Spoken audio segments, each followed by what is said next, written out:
Bonjour, aujourd'hui on parle de Stéphane Plaza qui dénonce un scandale judiciaire et assigne l'État après sa condamnation pour violence conjugale. Lors d'une conférence de presse organisée à son initiative ce jeudi 5 juin 2025, le célèbre agent immobilier qui avait été condamné à 1 an de prison avec sursis pour violence conjugale sur 2 anciennes compagnes en février dernier, décision dont il a fait appel, a accusé le parquet de Paris d'avoir voulu le faire condamner en truquant le procès. Il est temps pour moi d'affirmer publiquement mon innocence. Nous savons désormais que le parquet de Paris a intentionnellement manœuvré pour obtenir ma condamnation, indique-t-il. Les choses sont trop graves pour être passées sous silence parce que chacun peut demain être confronté à cette situation. L'animateur de 54 ans insigne ainsi l'État en justice, ses avocats expliquant qu'il y avait eu des irrégularités dans l'enquête ouverte après la plainte pour harcèlement et cyberharcèlement que Stéphane Plaza avait déposée en 2023. Celle-ci aurait été classée sans suite peu avant son procès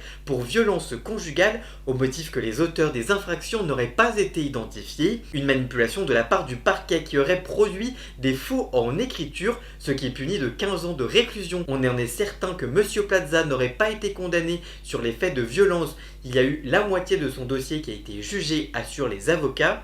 De son côté, Stéphane Plaza, qui a toujours nié les faits qui lui sont reprochés, je cite: « Je n'ai jamais commis de violence volontaire sur quiconque et encore moins sur mes anciennes compagnes. Je suis innocent et je me battrai jusqu'au bout jusqu'à ce que la vérité soit reconnue. » Le parquet de Paris a voulu s'offrir un coup de communication au détriment de ma vie, indique-t-il. En tout cas, vous, que pensez-vous de ces déclarations? Dites-moi tout ça dans les commentaires, je vous lirai bien évidemment.